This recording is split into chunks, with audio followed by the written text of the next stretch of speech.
Hello, everyone, and welcome to the 9th Annual MSU Science Festival, an annual celebration of STEAM, science, technology, engineering, arts, and mathematics. My name is Katherine Hagman, and I will be your host today for today's session. I'm joined by Dr. Daniel Hayden from the MSU Department of Physics and Astronomy, who's going to tell us all about the most powerful particle accelerator in the world. Hey, how are you? I'm fine, thank you. Thank you very much for having me. Absolutely. Share some interesting topics with you. Yeah, we're really excited. Before we get started, just a quick reminder for all of our attendees. Thank you again for joining us. We encourage you to ask questions throughout the presentation. If you're joining us on Zoom, you can use the Q&A function at the bottom of your screen. And if you're joining us on Facebook live stream, feel free to ask your questions right in the comments section, and we'll get to them at the end of the session. Great. Well, without further ado, I'll hand it off to you. Okay, thanks a lot, Catherine. And yeah, thank you again for having me. So it's my pleasure to talk to you today about some of the mysteries that we're researching in physics at the LHC. So if I go to my first slide here, this is just a picture of me when I'm over in Europe, over in Switzerland. So that's where our collider, our experiment is based, as I'll talk about today. And really, there are over 50 countries involved in CERN and thousands of people. So it's really, you know, as long as together with the physicists, it's engineers, it's everyone that makes this effort possible.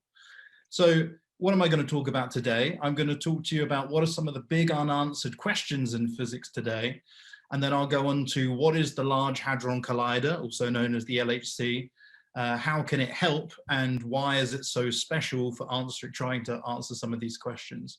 And then I'll actually show you some real results and some recent results from the LHC and how they might be able to start to help us answer some of these big questions. Okay, so the best place to start is usually at the beginning, and one part that is extremely important in all of the research we do are the fundamental forces of nature. Now, some of you may be more or less familiar with these. But as we currently know it, there are four fundamental forces of nature. Electromagnetism, which most people will be used to if you've ever had a handheld magnet, or obviously looking at electricity, then you've experienced the force of electromagnetism. The other one on the far right here is gravity, which people are probably most familiar with, especially if you've ever fallen over or kicked a ball or something like that. And two of the forces which are really just as important, but maybe not as well known, are the weak force, which you can see here. And with the weak force is actually responsible for all of the decays of particles. So when you hear about radioactivity, the reason that particles decay and emit radiation is due to the weak interaction. And then finally, we have the strong force, which is the force which actually holds all protons and neutrons together, which make up atoms and molecules. So, you know, this is an extremely important force in nature as well. So these are the fundamental forces of nature, the interactions between particles that we observe in nature. Of course, those interactions have to interact on something, and those things are particles. Now, at the very top level, the thing that we're all, you know, mostly used to are the elements of the periodic table. And I always like this picture because not only does it show you all of the elements, but it also shows you some uses for all of those elements as well. And so we have all of these different elements which we make materials out of.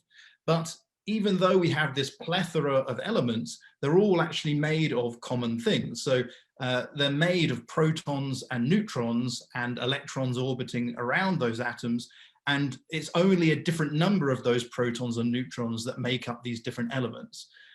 So we've known for, you know, more than 50 years or so now about the existence of protons and neutrons. And we actually also discovered that these protons and neutrons are not fundamental particles themselves. They can be broken up into something even smaller called quarks. So the proton, for example, is made of two kinds of quark called up quarks and one down quark. And a neutron, for example, is made of two down quarks and an up quark. So it's just like a different recipe for making these different particles. And beyond just these quarks and the electrons that you've probably heard of, we actually have something we affectionately call the particle zoo. It's really all of the fundamental particles that we currently know about in nature. So we know of 6 types of quarks. The up and the down quark I just talked to you about, but we actually know of 4 others: the charm, the strange, the top and the bottom quark. Us physicists like to give things funny names. Don't ask me why, but there you go. And we also have a family of particles we know about called leptons. So you've probably heard of the electron before. The electron has a heavier cousin, about 200 times more massive, called the muon, and one even larger than that called the tau particle. And then you might have heard of particles called neutrinos coming from the sun as well as other places. These are all fundamental particles that, as far as we know, can't be broken up into anything smaller. They're the fundamental building blocks of nature. And then you can see on the right here, we also have these particles we call force carriers. Well, I talked about the forces of nature on the previous slide, and actually we know that these forces of nature, or most of them at least, are transmitted through particles communicating that force. So electromagnetism, for example, is communicated via the photon. The weak force is communicated via the W and Z boson, and the strong force is communicated via a particle called the gluon. The astute among you may have realized there's one force missing there. We don't have a particle currently that explains the transmission of the force of gravity, and that's actually one of the things that I will talk to you about today. So, you know, I've just gone through, spoken to you for 5 minutes now or so, talking about all these particles, but it's always hard in particle physics because these things are so tiny, you can't see them with your naked eye. Well, actually, there is a way we can see them with the naked eye, with something called a cloud chamber. And I love these tools, these pieces of equipment. I've actually built a few of them in my time myself. I won't go into the details of how it works. Basically, you can think of a surface of a lake, and the mist on the surface of the lake is like the clouds you're seeing here. But when I play this video, what happens when a particle passes through that near the surface of the lake, it can actually leave a trail, a condensed cloud along its path. And so what I'm showing you in this video now are actual real particles that are around us every second of every day. Now, we can't see them with our naked eye, but as you zoom in here, these are all, so the small paths are electrons. Actually, the thicker paths are a couple of protons and neutrons together. And you can see this all around us every second of every day. Now, people are usually scared of radiation, but I use this as an example to show that this is going through us every second of every day, long before we were born and long after we die. There's all these particles all around us all the time. We just don't see them with the naked eye. And this is one of the tools we can use, and one of the earliest tools, in fact, that was used to sense these particles and actually look at the paths they travel along. So that's called a cloud chamber, and you can ask me more about that later if you like. So let's go on to one of the big questions. I've got a few of them today. So our best theory currently for the origin of the universe we live in and the expanding nature of it is the Big Bang, which I'm sure many of you have heard of. And we live, if you think of this as a time scale, we live, you know, today in a place where materials are put together. We have stars and solar systems and galaxies. But if we wind back time towards the Big Bang, if you think of the universe getting smaller, it's like compressing it, and the heat of the universe would also get hotter and hotter as you compress it smaller and smaller. And as the temperature increases, then, you know, molecules would start to break apart, and an earlier time in the universe, there would only be, you know, floating around protons and neutrons. If you go back even earlier in time, you get to a temperature where not even protons and neutrons can exist. There's just quarks and gluons moving around everywhere. And the reason, as I'm going to talk about today, the LHC being so interesting, is that the LHC, it reaches an energy in the collisions we create, which is actually a few microseconds after the Big Bang. We've got the same energy density that was around at that point. So if you've heard the LHC be called a Big Bang machine before, the reason they say that is because we're reaching the same energy density that was around at that early point of the universe. But obviously, if we look around us today, what we see is, sorry, I'll go back. What we see when we look around us is matter everywhere. And the thing that's strange about that is if there was a big bang that, split energy into matter and antimatter, you would expect naively that there would be an equal amount of matter and antimatter in the universe. And if we take, for example, a quark, which is a matter particle, it could be an up quark, a down quark, anything, and we take an antimatter particle, so an antiquark, then when these collide, you would expect energy to be released and photons to be released. So if there was really an equal amount of matter and antimatter in the universe, you would expect over time that it would have all mixed together and all turned back into energy, right? But when we look out into space, what we see is clearly that there is a lot of matter everywhere. So the question you could ask yourself is, where is all the antimatter? Now, this is one of my favorite pictures of all time, even though I'm not an astronomer.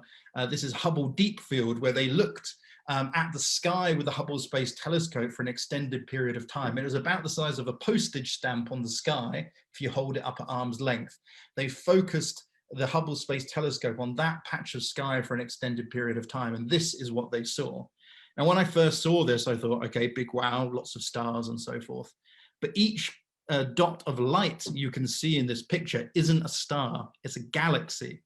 And each of those galaxies consists of hundreds of billions of stars. So it just makes me, first of all, it makes me realize how small we are in the universe and the awe that that inspires. But secondarily, in this question of if there's an equal amount of matter and antimatter in the universe, we see so much matter. Nature must be doing something special with treating matter and antimatter differently, and we don't understand why. So that's a big question we have in physics at the moment. I like this cartoon because you can think of cavemen back in the day looking up at the sky and thinking, where the hell did it all come from? But even today, with all of our advanced instruments, the further we see, the bigger the questions we ask. So we still wonder where it all came from. We're just pushing back those boundaries one experiment at a time. Okay, there's another big mystery in physics, and so this is a bit more complicated to explain, but most people will be familiar with a concept of charge, that particles can have a positive or a negative charge. And a lot of the particles that we've been talking about, so the electron, for example, the matter particle of the electron has a negative charge, and its antimatter counterpart would have a positive charge. It has the opposite charge. The same with up quarks, down quarks. The matter and antimatter particle will always have an opposite charge. And we expect nature to treat those different particles in the same way, right? Something in an electric field or magnetic field will bend one way if it has a negative charge, and it will bend the opposite way if it has a positive charge. So nature treats them in an equal and opposite way. That's charge. Also, there's a concept of parity, which basically just means if you held up something in the mirror, so a matchbox and a match, for example, you would expect the reflection of what you're doing to be the same, right? It would be very weird if the person in the mirror was doing something different to yourself. And so we assume that nature treats reflected things in the same way. I don't mean really a reflection, I mean just if you rotate your experiment, for example. But actually, what we observe is that when you consider the charge and the parity of a situation together, sometimes nature doesn't treat them the same, okay? So it's like saying the person in the mirror doesn't do the same thing. It's a very strange phenomena that we are trying to measure, and as we measure it more precisely, understand why nature treats these things slightly differently. Okay. Two others I have. One is the origin of mass. So a rather embarrassing thing in particle physics. We have all of these explanations for how particles interact with each other. But the embarrassing thing is that all of our theories didn't tell us why anything should have any mass. And of course, if you knock on the table, clearly particles do have mass.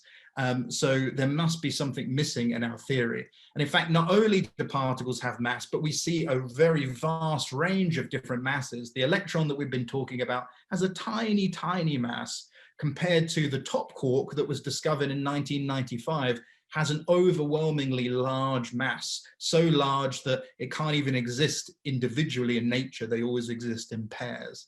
So there was clearly, in what we call our standard model of particle physics, there was clearly a huge disparity that we needed to understand.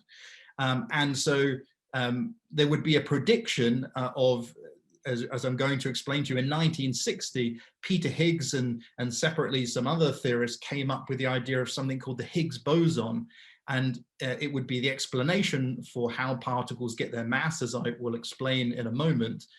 But a specific, and this is of all good theories, the specific thing about this theory that it predicted, if it was really true in nature, then there would be another particle that we hadn't found yet called the Higgs boson. Okay, and as an experimentalist like I am, that's great because it gives me something to go and look for. Okay, so what is the Higgs boson, and what is this mechanism that would allow for us to include the mass of particles into our theory? So I like this cartoon to explain things. So imagine a room of people at a drinks party. So, you see everyone here is discussing with each other, and someone in the room, someone on the edge says, like, Einstein or Madame Curie is coming. Okay, so everyone's going to be excited that some A-list celebrity scientist is entering the room. So this collection of people you can think of as something called the Higgs field. It permeates through all space and in every direction and throughout time. So this is the so-called Higgs field. Now, when a famous celebrity like Einstein or Madame Curie comes into the room, everyone would be clambering to talk to Einstein or Madame Curie. And as they're trying to clamber around to talk to them, you can imagine that it's harder for Einstein, pictured here, to make it through the room because they're being slowed down by the people trying to talk to them. And in that way, the Higgs field appears to give a particle, in this case Einstein, its mass. Einstein would be the equivalent of the top quark, being very famous. He's going to be slowed down a lot, so that would appear as a particle with very large mass. Maybe if I were to walk through the room, people might try and talk to me a bit, but not going to clump around me like that. So I would be able to move through the room more easily. So maybe that's the equivalent of me having the mass of an electron, for example, right? It's not slowing me down as much as I try to move throughout the room. So that's the Higgs mechanism, but what is the Higgs boson? That's the thing that people usually get caught up on. So the Higgs boson is, instead of someone coming into the room, imagine that there was a rumor of Einstein or Madame Curie about to walk through the room. Everyone might be whispering to each other saying, oh, someone's going to enter the room. And that clumping of the Higgs field, that condensing of the Higgs field, is what the Higgs boson is specifically. It's like dropping a pebble into a lake and a little droplet of water comes out of the lake. That droplet is the equivalent of the Higgs boson that we would be able to look for in our physics experiments. Okay, and the last question that I'll go through, one that is particularly close to my research, is the question of why gravity is so weak. And you might be thinking to yourself, but gravity isn't that weak, right? It causes things to fall over. If I fall over, it sure hurts when I hit the ground. So why are you saying that gravity is so weak? And you may not think about it, but when you pick up a piece of metal with a magnet, okay, the magnet is exerting the force of electromagnetism onto that piece of metal that you're picking up. And the Earth is trying to pull that piece of metal down through the force of gravity. So what's really going on is a tug of war between these two forces: electromagnetism trying to pull the piece of metal up to the magnet, and gravity trying to pull it down. And the gravity we feel is the gravitational pull from the mass of the entire Earth, okay? But really, there's no competition. The magnet will win every time in this tug of war. And so this tiny little magnet can beat the gravitational pull of the entire Earth, means that gravity is extremely weak compared to the other forces of nature.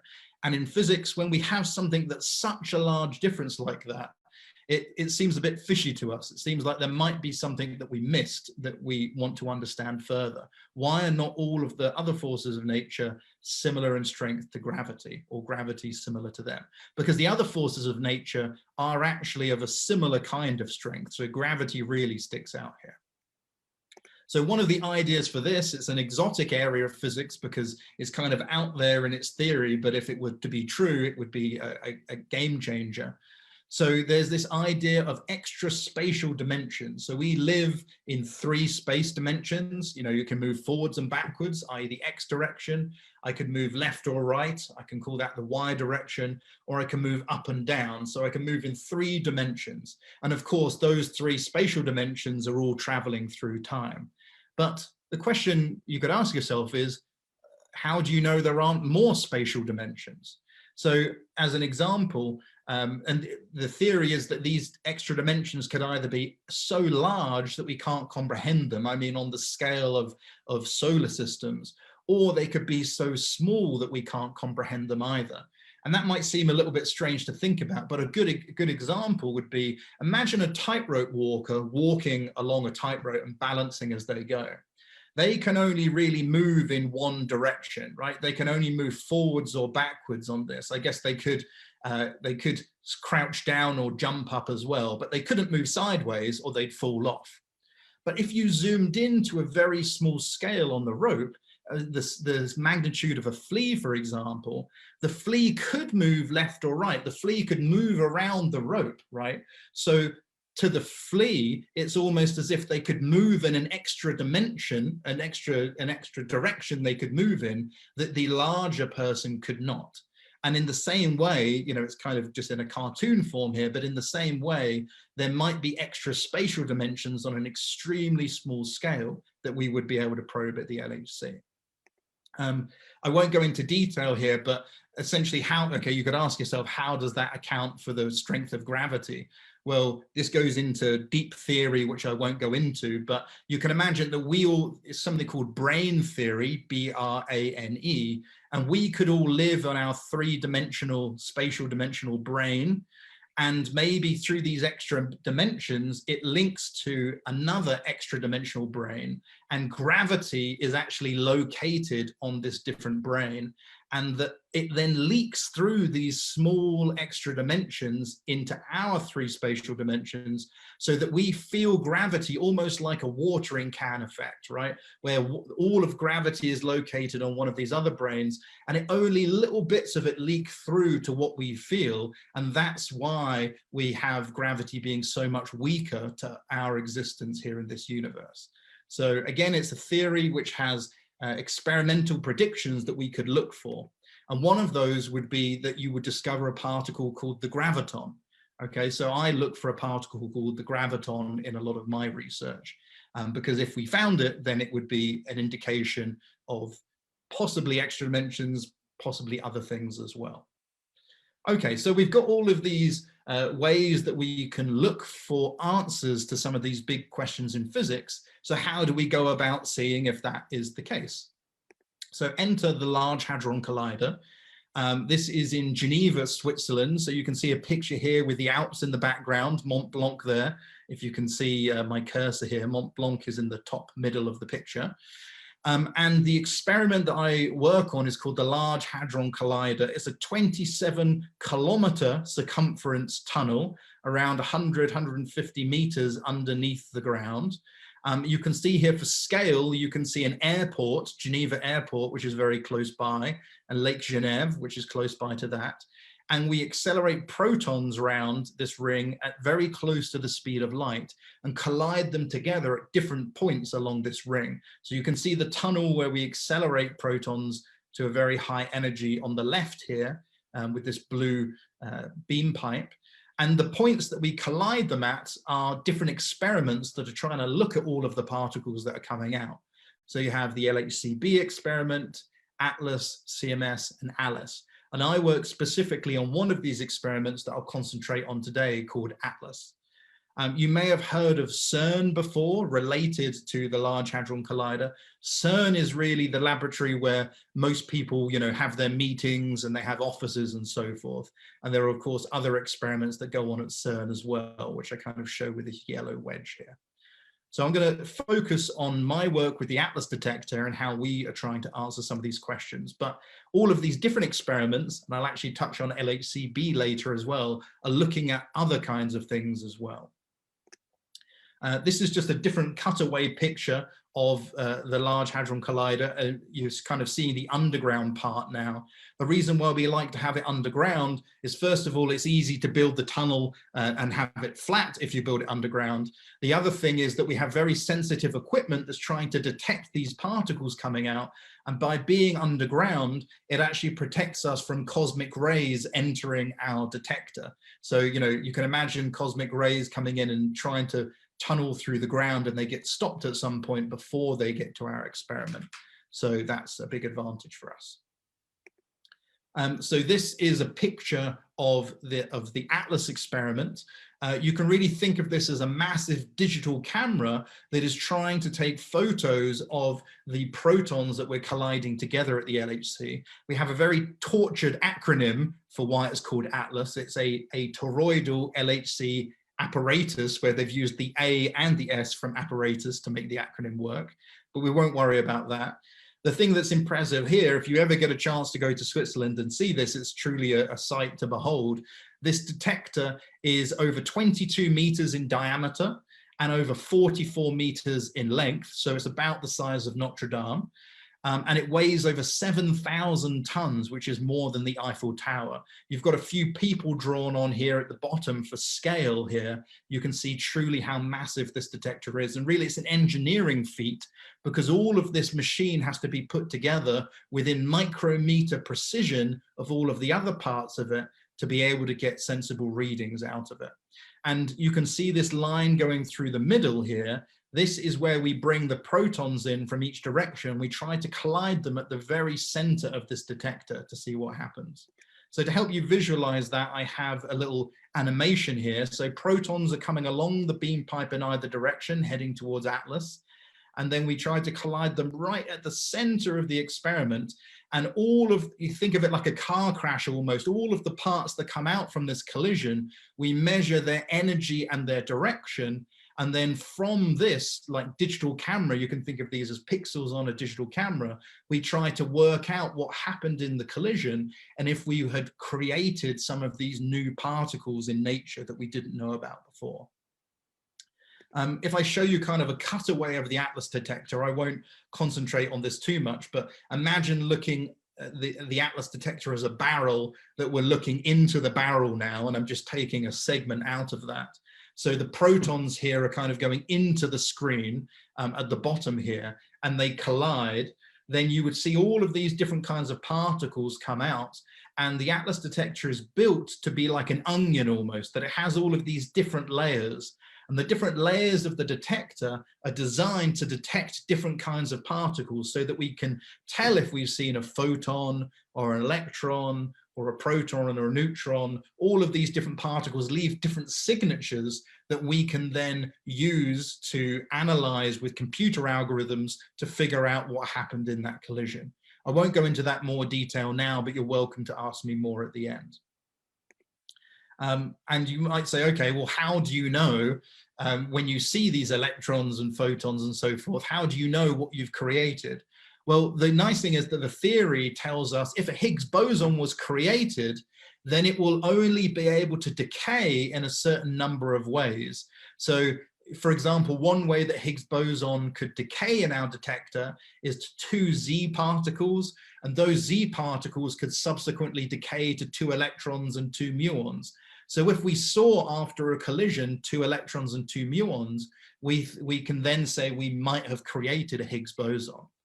And we use these funny things called Feynman diagrams to look at all of the reactions of how you could create a Higgs and how that Higgs would decay, but we don't have to worry about that in detail now. Also, there's not just one way that a particle can decay. For example, the Higgs bosons can have many different ways that we could look for it. It could decay to 2 B quarks, it could decay to 2 tau leptons, and it could decay in many different ways. And we have all different people on the experiment looking not just in one place, but looking for it in all of these places, so that if we saw the Higgs boson in many of these ways that it could decay, then we're more confident that it's not just a fluke and that it really does exist. Okay. So here's an example of what a real collision looks like. This is a real collision from data we recorded at the LHC. And so here again, you've got kind of the barrel of the Atlas detector that we're looking down here. The bottom picture is looking side on, if you're looking at the side of the barrel. And you can see all of these different colorful lines tell us particles that have left a track inside our detector.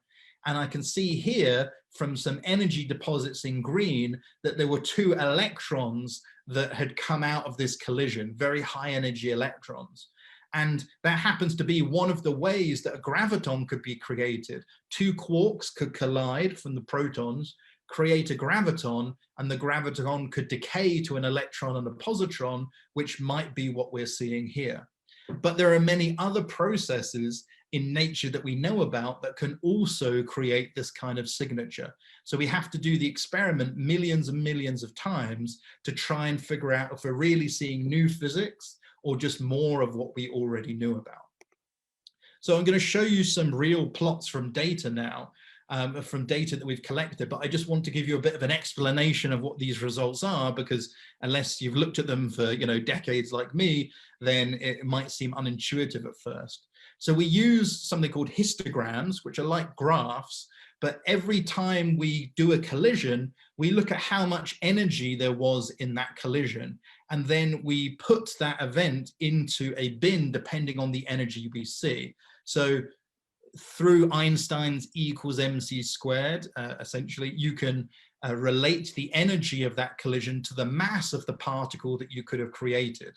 And so let's say if it was as light as a feather, when we did the collision, we would put the event into this bin, and you can see it gets higher and higher in mass as you go along the right. So let's say we do a collision and it has about the same mass of a brick, then we would put it into this bin. And then we do it again, and maybe you would see the same thing. But as you collect data over time, you would build up a distribution of all of these different kinds of energy or these massive events that you had created. And from the theory, we can tell what we expect from the physics we know and what this new physics would look like if it were present. So we can compare our predictions to the data that we actually collect. So the next plot I'm going to show you is a plot of a search for the graviton. And again, now you can see there are many, many, many, many more bins, hundreds of bins here. But again, just think of the left-hand side of the plot as low mass, and the right, and as you go to the right, them getting heavier and heavier and heavier. Now, the red line here shows us what we predict from nature, from everything that we know, not including the new physics. And these black points are what we actually measured by doing collisions at the LHC. So you can see in this one bin alone, there's over 20,000 events in that bin, 20,000 collisions we did at the LHC. And you can see that this red line and the black points agree together very well. Now, if a graviton were to exist in nature, then we would have expected the black points to follow some of these bumps. We call them resonances. But unfortunately, so far, you can see that the data seems to agree with the solid red line of the physics we currently know about, and not with these new predictions of a graviton. So at least up to the mass that we can currently probe, we have not discovered the graviton so far. So it's still an unknown part of the theory. But let's take a look at what it looked like for the Higgs boson. All right, back in 2012, we actually animated this. The colored histograms are going to be what we expect, and the black points are again going to be the data we recorded. And this is in a search for the Higgs boson decaying to 2 electrons and 2 muons. Now you can see as you collect the data that there's quite a good agreement, but look around here. You can see that the black points are above where our prediction is, okay, from everything we know.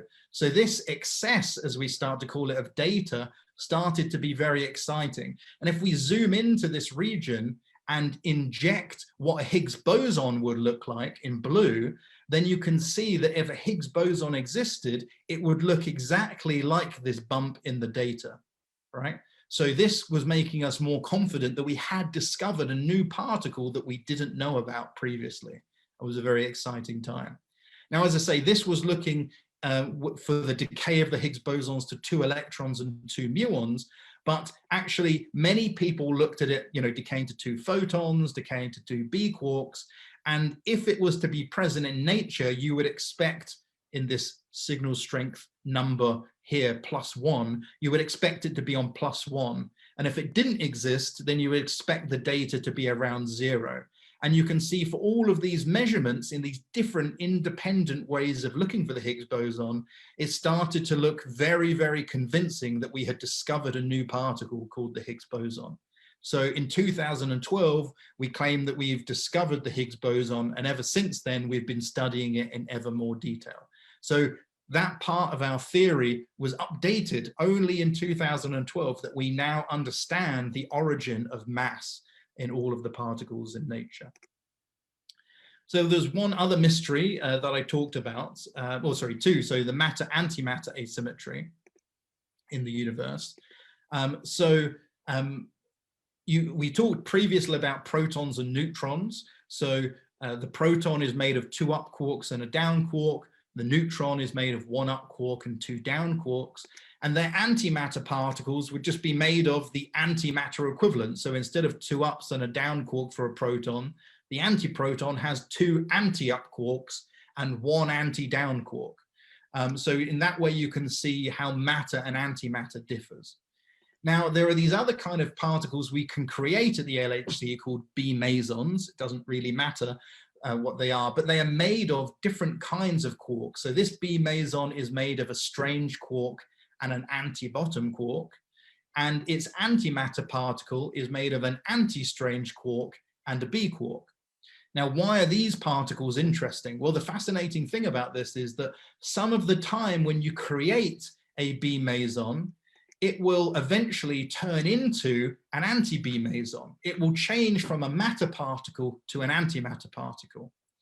And if in our collisions we create an antimatter particle, some of the time that will also eventually turn into its matter counterpart. So we have this example in nature where matter and antimatter are changing between each other. And if we expect that nature treats matter and antimatter the same, then we could measure the number of times that the matter B meson turns into an anti-B meson, and we can measure the number of times that an anti-B meson turns back into a matter particle. And if that ratio was equal to 1, then we would know that nature treats matter and antimatter exactly the same. But if that ratio was not exactly 1, then it would seem that matter is preferring either, that nature is preferring either matter or antimatter. And so this is actually what the LHCb experiment is specifically designed to look at. It's a very different kind of detector. You can see it's much smaller here for the scale. And also it's kind of, it doesn't look like a barrel. It has a different kind of structure specifically to look at these kind of particles. That's how it was designed. And it came out with the result of this measurement of that ratio between how matter and antimatter is treated. And they found to greater than 99.999999% accuracy that nature does not treat matter and antimatter the same.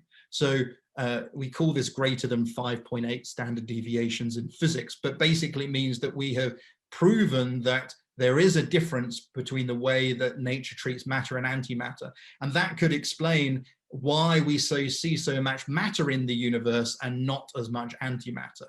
So we had discovered CP violation. In fact, it was really known about earlier than that, but we've just made an even more precise measurement.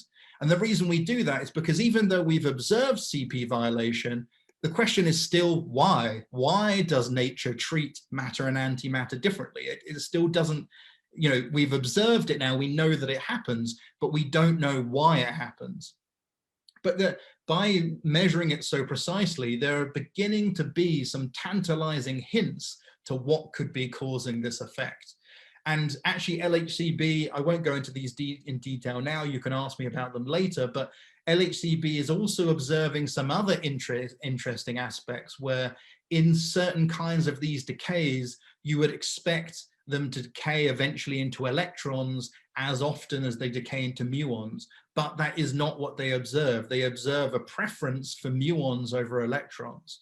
And there's certain angles that you expect these particles to decay at, and that also doesn't match with what we would expect. So it may be hinting at other kinds of new physics, which we just haven't yet discovered. And one of the leading theories of what could be accounting for all of these odd observations which don't match what we currently know is something called leptoquarks. So we talked at the very beginning, we went down from our elements to protons and neutrons, and then to these fundamental particles we know about in nature. And I talked about 6 kinds of leptons, the electron, the muon, the tau, and so forth, and 6 kinds of quarks, the up quark and the down quark, which we commonly know along with others. But at every stage in history, we always think, now we've got down to the most fundamental building blocks.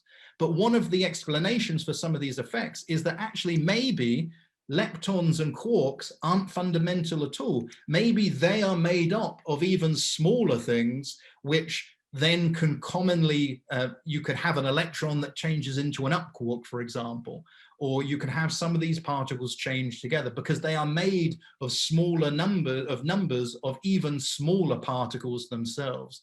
So we may be starting to see an even lower level of nature that we had not been aware of so far. But this is on the cutting edge research. And so if you're entering a PhD program soon, or you're going along this path, physics needs you to help answer some of these questions. So thank you very much for listening. And if anyone has any questions or comments, I'd be happy to answer them. Wonderful. Thank you so much. And just as a reminder to everyone tuning in, you can ask your questions using the Q&A function if you're watching on Zoom, or if you're tuning in from Facebook Live, feel free to ask your questions right in the comments section. Daniel, earlier on, Courtney asked, has a new element been discovered? So I don't know myself. When was the last time an element was discovered? Yeah, it's interesting. Going back to, I'll try and go to the beginning of the talk. So it's interesting because there are some limitations only, and again, I'm not a condensed matter theorist, who are the people who really know about this in detail, but it gets to the point where if you have too many protons and neutrons together, they become unstable. The strong force and the electrostatic forces between them, well, it's really the electrostatic forces, can't keep the atom together. So you can't make many more new elements than the ones that we've found, or if you can, they decay very quickly. But I think there is a new element that was at least made as recently as 2010 or something like that. Under controlled circumstances, you could make that new element.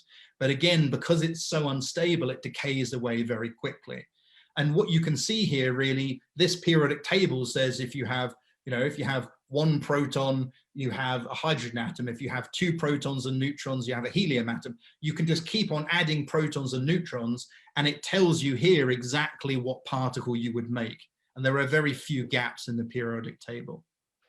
Okay.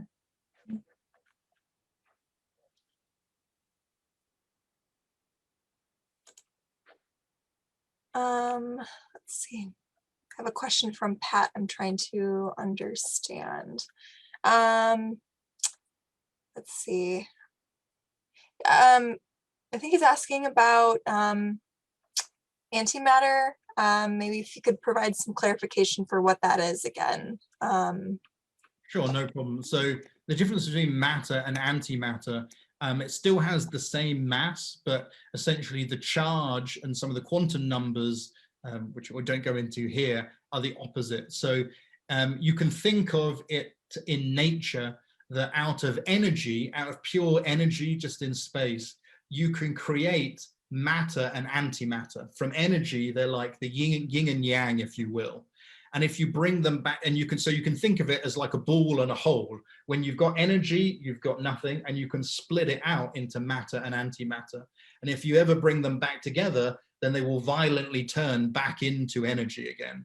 But essentially, they're the same particle, they have the same mass and the same properties, except they have a different charge, for example. And we can, and we do, create very small amounts of matter and antimatter all of the time. It's just a symmetry in nature that there essentially is, that there are these two kinds of matter in the universe. We have another question from John. Could you learn anything about dark matter at the LHC? Yeah, that's an excellent question, and something that we do look at. So dark matter, I predict personally, is going to be one of the next discoveries in physics in general. And the reason I say that is because there are these amazing experiments. You know, astronomers are looking at galaxies colliding and seeing evidence for dark matter. There are experiments on Earth that have these huge vats of chlorine and other liquids to try and sense dark matter passing through the Earth and detecting it that way. And at the LHC, we actually have some theories of how we could create small amounts of dark matter and watch how that decays as well. Now, it's extremely hard to find because it seems that dark matter is very, very weakly interacting. Like it doesn't interact with matter particles very much at all. But still, we are actually trying to look for dark matter in different ways at the LHC as well. Unfortunately, we haven't found any evidence of it so far, but with all of these different experiments looking for dark matter, all these different distance scales, I feel relatively sure that it's going to be understood in a relatively short time scale compared to some of these other questions. So I have a question for you.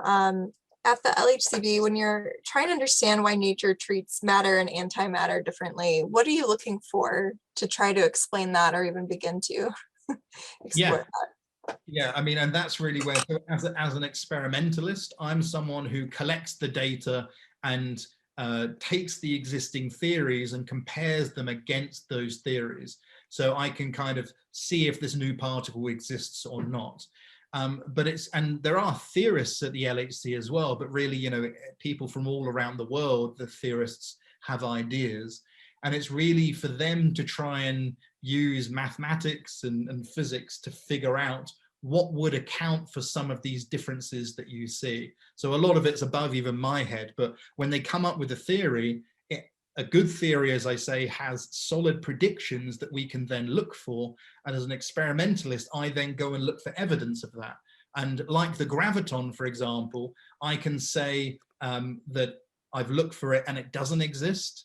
And then they say, well, maybe you need to do more collisions at a higher energy. And so we go and do that. And then eventually that theory could become disfavored because we then haven't seen it to such an energy that that theory no longer makes sense. So then the theorists go away and try and think of a different idea that could explain for it. And so I know that's not specifically answering your question of how you come up with the explanations, but this is the collaboration between theory and experiment is the theory comes up with the ideas and the experiment, I tell you whether that really exists in nature or not. And then it just keeps on going backwards and forwards like that. Yeah, it's fascinating. It seems like such a wonderful, exciting collaboration amongst people from all over the world. What's it like working there? Yeah, no, I love it. It's, you know, from all around the world, you know, you have people in meetings together and you get to visit, you know, when you have collaboration meetings, all of these different places. But I just love that it's a mixing pot of every country in the world almost have people involved there. And you get to see, you know, academics, but also students and engineers and people interacting with each other and then going back home and having stories to talk to each other about. I think it's a really fantastic opportunity. Mm-hmm. Yeah, it seems incredible. I know CERN also has an artist residency program. I'm an artist myself, so it's always been something I'm fascinated in seeing that exploration and cross collaboration between artists and scientists. Yeah, they're really big on that. I remember us talking about that a bit before, and some of the music stuff that's come out, there's been like, you know, painting and physics, there's been music and physics, and some of the stuff that's come out there is kind of like, yeah, really impressive from both sides. It's nice to explore. I mean, that's a big thing that I think art and physics as well as other sciences have in common, it's creativity, right? You need to have the creativity to come up with the ideas and how to get around problems. And the same way when you're doing art, that's really expressive thinking. So I think artists and scientists often get along a lot because you can get those creative juices flowing with each other by having those kind of discussions, which I think is really cool. Yeah, absolutely. I agree. We have another question from Scott. How do you make a cloud chamber? Very good question. I try and get back to it here. So yeah, the cloud chamber is really fascinating to me because I'll just play the video while I'm talking. You essentially have a controlled box. It can be fairly small. I've even done it with high school students before. They can all make their own little cloud chambers with some setup equipment. And you put some ethanol along the bottom of the box. That's the surface of the lake as you have it here. And then what you essentially want to do is some felt along the sides of the box is soak that in ethanol and lightly heat it with like a halogen lamp, for example. And it will cause the ethanol to evaporate and fall onto the surface of the lake. Now, what you're seeing in this layer above the surface here is something called a super condensed layer. There's too much vapor in that layer for it to be suspended for very long, but it takes time for it to be absorbed into that surface. And if a charged particle, like an electron, travels through that layer while it's still above the surface, then it causes positive and negative charges to be knocked off of the ethanol atoms that are suspended in the air, and that causes them to condense like clouds. So that's why when you see a particle traveling through and you see this cloud forming, it's because of those charges which have been knocked off in the air along the path of the travel. And if I play it one more time, you can see as soon as those clouds are created, they kind of drop into the surface of the liquid because they're then denser, so they fall faster. But this is a really fascinating tool to be able to look at some of the trajectories of particles. And in fact, there's another version of this called a bubble chamber, which was how neutrinos were first detected, because they saw a particle come in and then shoot off at an angle as if it had decayed, but the neutrino didn't leave a path because it's not a charged particle. So they inferred the neutrino, and they could even infer something from the angle of that decay just from using a tool like this. And that was in the early days of particle physics. Another great question from John. How is the LHC different from FRIB at MSU? Yeah, that was a very good question. The main difference, I think, to FRIB is that FRIB is working with rare isotopes. So they're working more with these, so if I can go to it again, they're working more with isotopes of certain elements and trying to probe those elements by accelerating things into and doing collisions, which is, we also accelerate things at the LHC. But the real difference is where they're looking at larger scale things, elements and isotopes and so forth. We are really looking at the building blocks that those things are made of. So we're colliding things at such high energies. So I'm not 100% sure exactly on the energy of FRIB, but I think it's, let's say, in an energy scale called the GeV range, where we are colliding at 14,000 GeV. So we are colliding extremely, extremely high energies. And the reason we do that is because the higher energy we collide things, the smaller distance scales we're probing, and we're getting down really to these fundamental building blocks of nature. And so we're trying to discover new building blocks of nature by colliding at such high energies at the LHC. All right.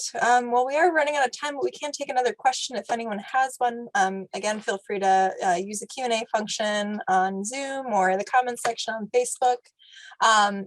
Daniel, for anyone tuning in who's like, wow, this is fascinating, I want to do this. What was your background like, and how could somebody follow in your footsteps? Yeah, no, I think that's an excellent question. So I was actually doing astrophysics originally for my master's, my undergrad. So I went to university to do physics.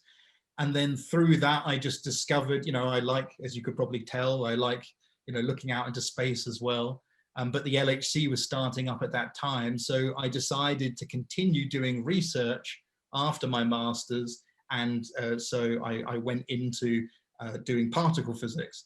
But even before that, you know, I always say that I wasn't the best at math, actually. Like, I enjoyed physics, but I wasn't that good at equations and so forth. But because I was passionate about it, slowly over time, I got better. And so it wasn't an easy journey, but I just followed what I thought was interesting to do. And then eventually things slotted into place. So, you know, even if some people, if they think they're bad at math, then they sometimes also hate science, but it doesn't have to be that way. Slowly but surely you can get over it, like I did. Great. And one last question before we hop off here.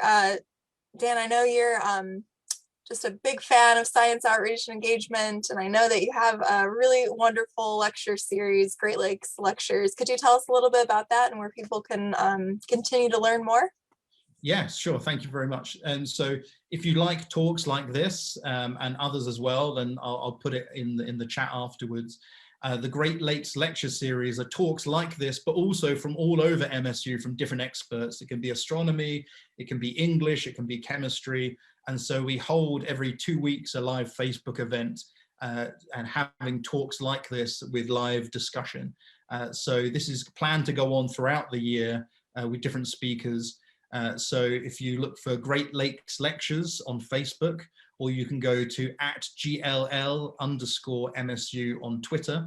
And I think actually that also works on Facebook, just GLL_MSU. Then you'll be able to find our schedule for upcoming talks there. So thank you very much. Yeah, absolutely. And the chat's actually disabled on this webinar, but find us on Facebook and we'll share that to the live stream there for you. Great, thank you. Awesome. Well, thank you again so much for joining us. Always a pleasure. This is fascinating. And every time I listen to one of your talks, I learn something new. So thanks again. And thanks to everyone who tuned in. We have one more talk of the day for the Science Festival and then programs throughout the rest of April. So about a week left. So be sure to check that out. You can learn more at sciencefestival.msu.edu. All right. Well, thanks again. Thank you. Bye-bye.